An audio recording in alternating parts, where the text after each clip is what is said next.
तो hello everyone, welcome आपका फिर से हमारे इस यूट्यूब चैनल पे। तो आज मैं आपको मिलवाने जा रहा हूँ अपनी क्लास की सेकंड टॉपर से, जिसके इस बार रिजल्ट में 99.9 आए थे। तो चलिए इनसे कुछ एजुकेशनल नॉलेज ले लेते हैं और इनका भी introduction. Hello friends, my name is Shivalika Thakur and I read in class 5th. I am from Bilawar. My hobbies are reading books, playing badminton, etc. And my aim of life is I want to become an MBBS doctor. Because my interest lies in science subject, especially in biology. क्योंकि जब हम मतलब मेरी science की class होती है तो तब सर हमें मतलब बायोलॉजी पढ़ाते हैं, तो मुझे मतलब ऐसे काफ़ी इंटरेस्ट आता है मेरा बायोलॉजी में। तो इसलिए मतलब मैं एक MBBS डॉक्टर बनना चाहती हूँ। तो उसके बाद मतलब उसमें मैंने बहुत कुछ पढ़ा, जैसे और अभी हमने जैसे पढ़ा था DNA के बारे में। तो आज मैं कुछ आपको DNA के बारे में बताऊंगी। तो सबसे पहले हम जानेंगे कि DNA को डिस्कवर किसने किया था। तो DNA को डिस्कवर किया था फ्रेडरिक मिशेल ने। उन्होंने डिस्कवर किया था इसको 1869 में।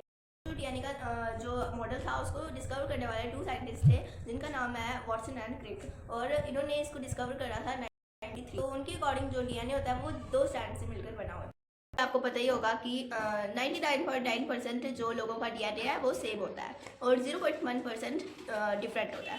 तो इस डिफरेंट जो ये होता है हमारा DNA, इसको हम बोलते हैं पॉलीमॉर्फिज्म। आपको बताऊंगी DNA की लोकेशन। तो सबसे पहले आपको पता होगा बॉस ऑफ सेल, जिसको बोलते हैं न्यूक्लियस, और न्यूक्लियस के को आपको पता होगा डिस्कवर करा था रॉबर्ट ब्राउन ने 1831 में। तो उसके बाद न्यूक्लियस के अंदर होता है क्रोमोसोम्स। तो आपको पता ही होगा क्रोमोसोम जो 1 है वो सबसे बड़ा क्रोमोसोम है, और जो क्रोमोसोम Y है वो सबसे स्मॉलेस्ट है।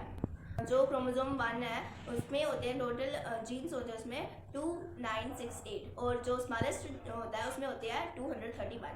और यानी होता है तो उसमें उसकी जो बॉडी होती है वो बनी होती है शुगर फॉस्फेट की, और उसके जो अंदर होते हैं वो होते हैं टोटल नंबर 3164.7 मिलियन। जो DNA होता है उसकी लेंथ होती है 2 मीटर, और DNA के अंदर होती है जीन्स, और जीन्स ह्यूमन बॉडी में 22-25,000 होते हैं। और जो लार्जेस्ट जीन है उसका नाम होता है डिस्ट्रोफिन, और जो स्मॉलेस्ट होता है उसका नाम होता है टेस्टिस डिटरमाइनिंग फैक्टर। और जो लार्जेस्ट जीन होता है उसमें टोटल बेस पेयर्स होते हैं 2.4 मिलियन, और जो स्मॉलेस्ट जीन होता है उसमें होते हैं 14। आपको जीन को डिस्कवर किया था जॉनसन ने। अब DNA फिंगरप्रिंटिंग का नाम तो सुना ही होगा। तो उसको डिस्कवर करा था सर एलन जाफरे ने, और ये एक बहुत ही अच्छी टेक्निक है जो रेपिस्ट होते हैं और मर्डरिस्ट होते हैं उनको पकड़ने के लिए, और ये मतलब जो क्राइम है उसको रोकने के लिए